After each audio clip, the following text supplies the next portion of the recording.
Hej, det er Børge fra Jagttossen. Vi skal i dag lave en bedømmelse på en rygsæk fra Fjällräven, der hedder Stubben.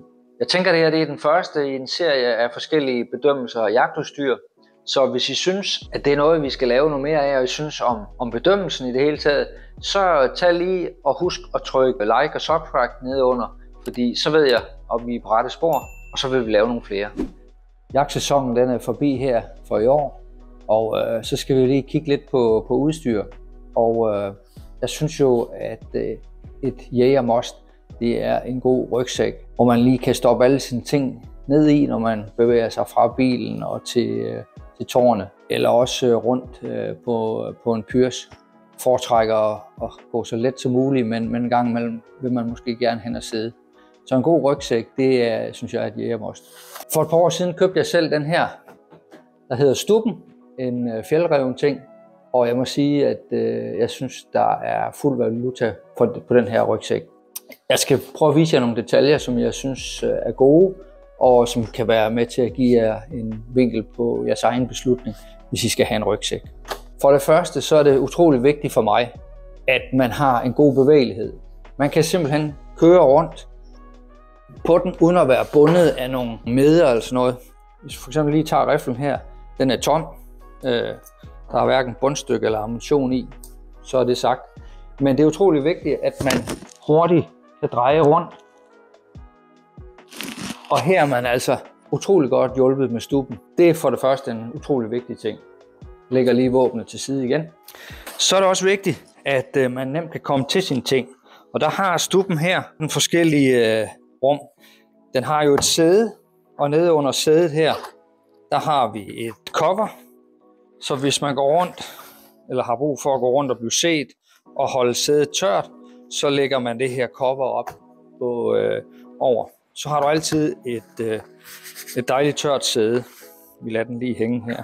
Så har vi en lomme heroppe, og der kan være mange gode ting i. Det var rest af noget håndvarmer, der kan være en ansigtsmaske, der kan være lygter, pandelamp, lidt batterier, forskellige ting, som man kan få brug for her. Og alle sammen kan det faktisk være i den her lille forlomme. Så har vi en lidt større lomme hernede.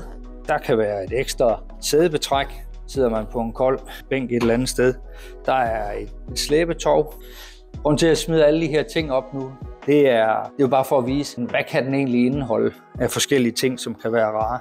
En knoglesav, og for ham, der bruger overgangsbriller, så er det altid vigtigt at have et par uden overgang, som rifle er. Et par handsker til, når vi skal til at brække vildtet. Det er, hvad jeg har fundet ud af at fylde i den lomme, og så skal der nok heller ikke mere i den. Så er det også sådan, at vi har jo hovedrummet hernede, hvor man lige løfter hætten af. Det kan man tilsnøre via det her. Den kan tillukkes med sådan en nem snøreenhed. Og ellers så kan I se, hvis vi lige trækker lidt af. Selve Stubben består jo af en fornuftig stålramme og har en sædevægt på, jeg mener det er lige omkring 100 kilo. Der kommer lige et datablad til sidst i videoen, hvor I kan se nogle af målene på Stubben her. Men det er pakket godt ind, det her stålstativ.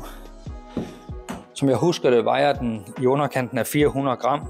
Det der er godt ved indpakningen her, det er jo, at når man har riflen op, så er der ikke noget, der slår imod eller ridser løbende.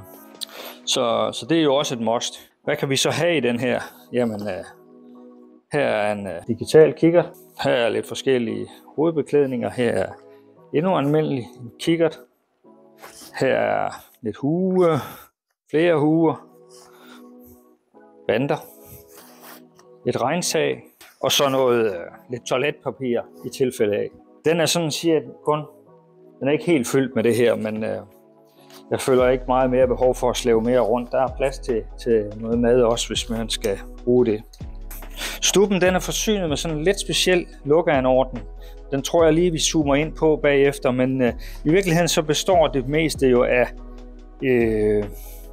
man kan sige, at der er ikke flere lynlås i dem, jeg har vist. De andre, det er sådan lukkeanordninger. Her er det bare en lykke og en krog. Og det skal man lige vende sig til, men det gode ved det her er faktisk, at det er ret lydløst at arbejde med. Det siger ingenting. Og det er simpelt, og det er utrolig holdbart. Men frigør man tasken her, så er der altså mulighed for en lynlås her, hvor man meget nemt kan komme ned i hovedrummet og komme til alle de her ting, som jeg har vist før. Så er der andre ting at sige til stuben, også som jeg synes er ret væsentlige. Målene på stuben, det passer faktisk lige præcis med hvad man må have oppe i en flykabine. Det vil sige, lommerne her, de er tilkøbt, men tager man lommerne af, så har den lige præcis målene på en håndbagage-ting, der må gå med i flyverkabinen, og den passer fint op i alle flyverkabinen-ting. Det synes jeg er et super plus for stuben her. Som sagt, så kan man købe de her lommer. Man kan købe den ren, og så kan man hæfte de her lommer på. De er faktisk fastgjort. Der sidder sådan nogle små stroppe her. Den er sådan set relativt nem at frigøre. Når man har at lukke mekanismen til det her, den er altså på samme måde som lukken på hovedlåget der. Det er igen bare en krog og nogle lykker. Så kan man have en termokan der. Man kan have nogle flere handsker. Dem går der jo nogen til af, når man har jagtheld, ikke? Og det samme i den anden side. Der er så plads til lidt vand og så videre. Lidt ammunition, som det er nemt at komme til. Jeg har lige prøvet at tage sådan en lomme af stuben, som står her. Bare for at vise, at de her hængsler, de går i nogle lykker. Og det er jo i hvert fald godt gedigent materiale, som på ingen måde larmer. Og det er altså hurtigt afmonteret, de her lommer. Og så ser stubens side sådan her ud. En relativt god løsning. Så har vi fået læsset tasken. Jo, så jeg lige, hvordan jeg greb den. Den har sådan en lille strop her. Og ved I hvad, det er faktisk utroligt, hvad den her taske har kunne løfte i den her. Egentlig, når den er rigtig godt læsset, bør man jo egentlig nok tage i de her stroppe her. Men altså, man griber næsten altid i den her, og igennem over 2 år med al mulig belæsning har den faktisk holdt til det. Så det er sgu godt arbejde, Sverige. Den er fandme syet fast, modsat så meget andet, man køber i dag. Så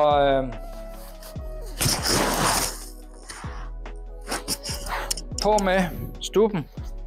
Gode, hvad skal man sige, foldtøj, seletøj, og så selvfølgelig lige en mulighed for at fastgøre den her, så den ikke glider for langt ned. Der er ikke noget værre end en tasker, som glider for langt ned, og den er nem at justere, skal også siges.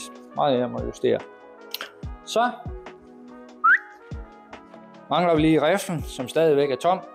Den kan jo så, jeg har købt en lille ekstra ting, og det har jeg faktisk tænkt mig at lave en video om. De her små tillægskøb, man kan gøre til forskellige remme eller remtyper, fortjener også lige en sang på vejen, når nu man er jagttosse eller jagtnørd. Det gør lige, at man kan fastgøre sin riffel. Når man skal op i tårnet, så kan man kravle, og det falder ikke ned, eller man skal bukse sig, og det giver en helt anden gang ud i terrænet, at man har tingene ordentligt på, i stedet for at man skal rende som sædvanligt her uden det her, og holde lidt herop, fordi den har det med at glide ned. Nu er jeg jo heller ikke så bredskuldret, men trods alt ser jeg, at det er ofte, at man ser jægeren gå herop, og ligesom ikke rigtig kan bruge den her arm til ret meget. Det kan man, når man køber en lille hjælpetværrem. Men ved I hvad? På med stuben, og vi ses derude og knækker bræk.